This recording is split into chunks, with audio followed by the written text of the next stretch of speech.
is upon me, because he has anointed me to bring glad tidings to the poor.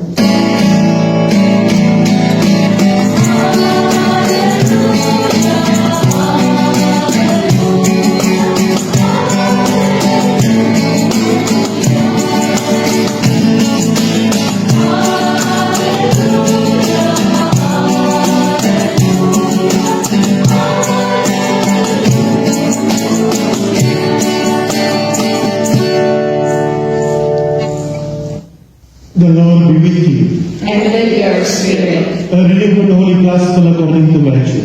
Glory to you, O Lord. When John the Baptist heard in prison of the works of the Christ, he sent his disciples to Jesus with this question: Are you the one who is to come, or should we look for another?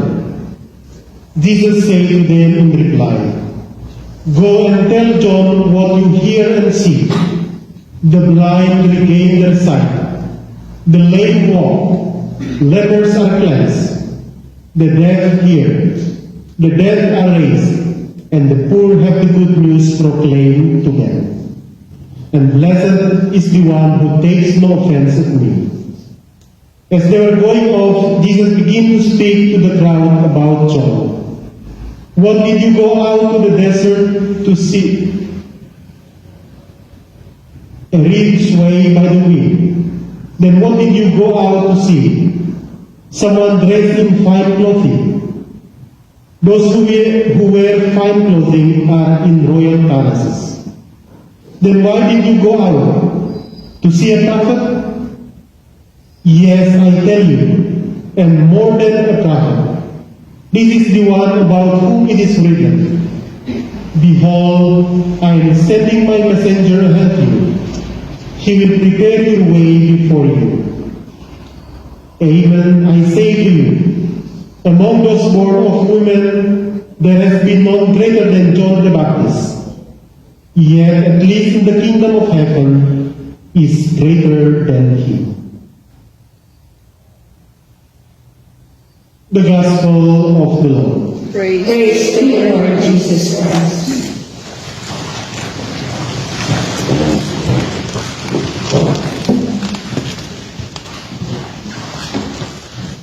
My dear brothers and sisters, this morning during Sunday school mass, I asked the kids why today we have to be rejoiced. And one question is, why this morning you have to be rejoiced? And one of the kids answered, because this is Sunday that I will come to the church. It's very simple answer, but very meaningful. And the kids is coming to the church every Sunday with her parents. So for her, rejoice means meeting with God through coming to the church. And today we celebrate Gaudete Sunday. Rejoice. And in the entrance antiphon explain very clear why we have to be rejoiced. The entrance antiphon states, Rejoice in the Lord always. Again I say, rejoice indeed, the Lord is near. My dear brothers and sisters, waiting for us is a boring things that we have experienced in our life. Just imagine you have been waiting for how many years to go back to your own places, to meet your family, and suddenly COVID-19 happened. And you have to postpone all your plan for almost 3 years. In these 3 years, we have faced so many uncertainty. And it it also can create boring. Sometimes we feel unease. Sometimes we ask ourselves when the COVID-19 will be gone so that we can be freely travel around or going back to our home places to meet our loved one. Just imagine you go to the restaurant or you go to the Disneyland or Ocean Park and you want to play all the things are there. But many people are there, so you have to queue up. And then you queue up, you don't know when is your time to play. Sometimes it gets bored. That's why sometimes when I go to the restaurant, when I see many people are queuing up, even the food is very delicious, I will try to find another restaurant, even McDonald's, but no need to wait. So my dear brothers and sisters, imagine people during this time.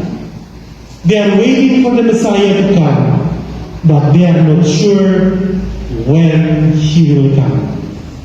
Despite of the news and encouragement words from the prophet that Messiah will come soon, people are not waiting patiently. Just to light up their mood, they will do something which can make their waiting meaningful.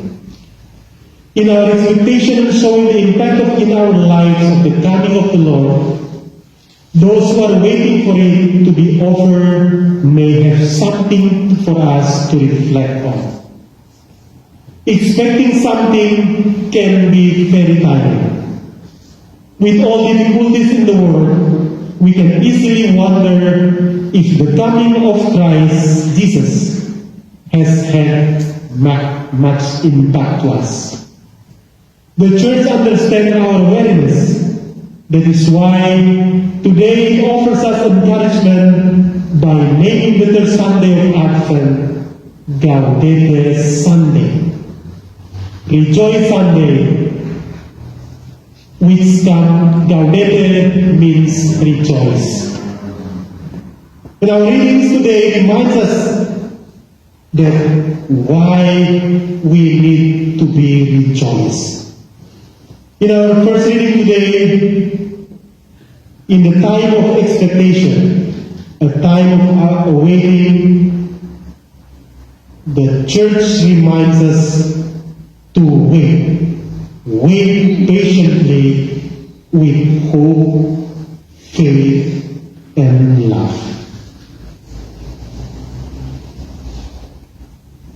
And the first reading, the prophet Isaiah emphasized that God will come soon.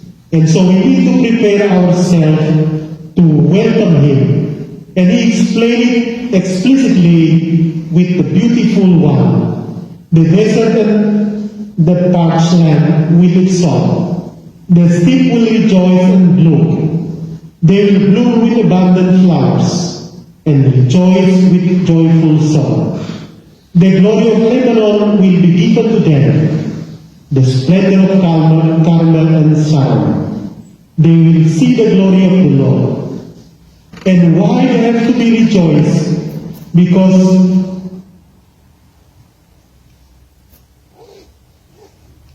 the prophet emphasized that those who blind will see.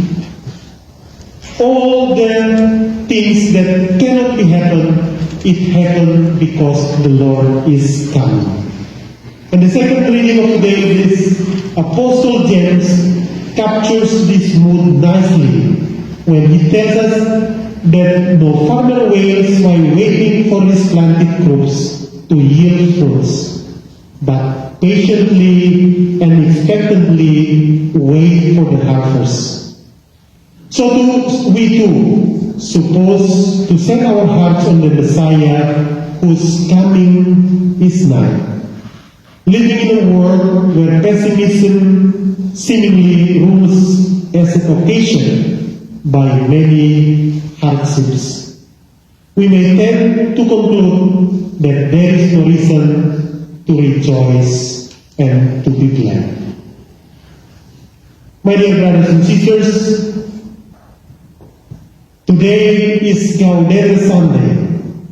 We rejoice because of the sign associated with the coming of the Messiah. And today in the Gospel, Matthew says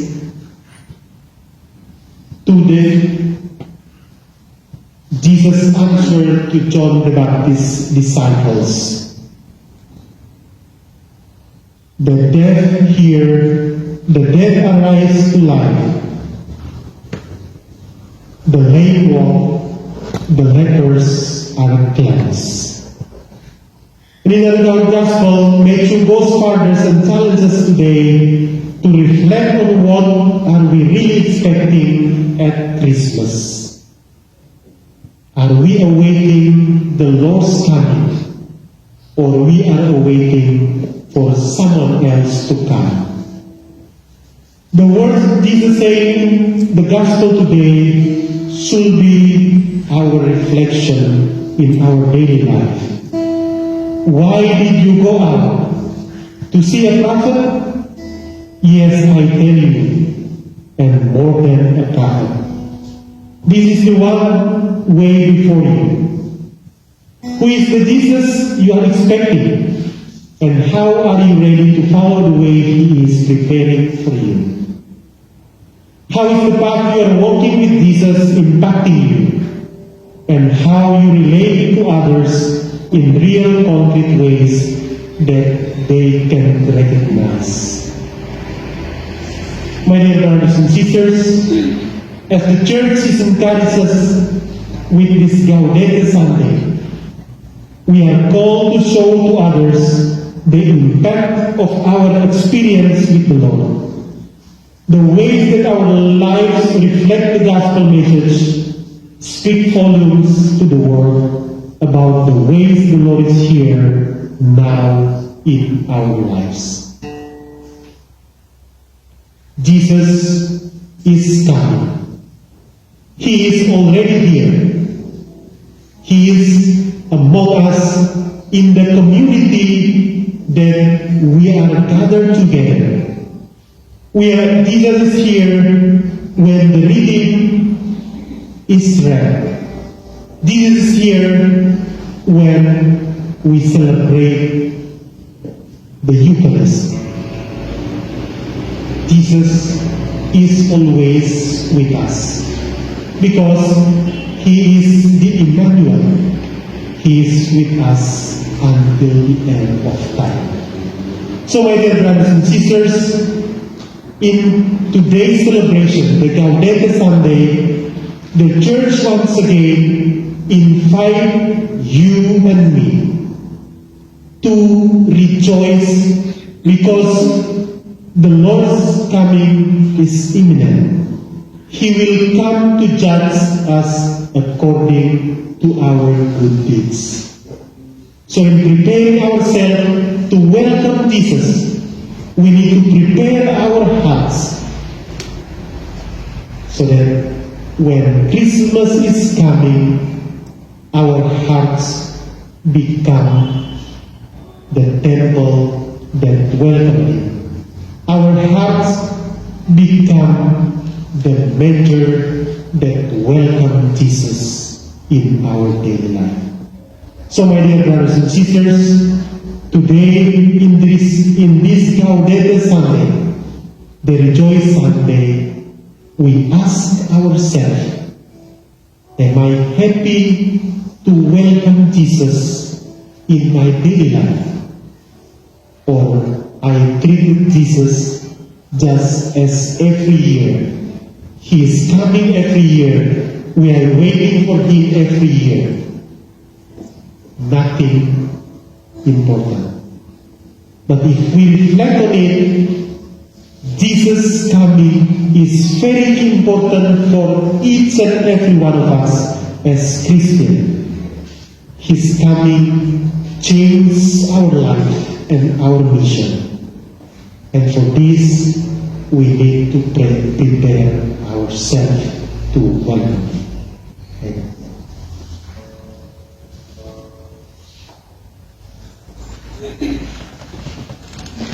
Please stand. My dear brothers and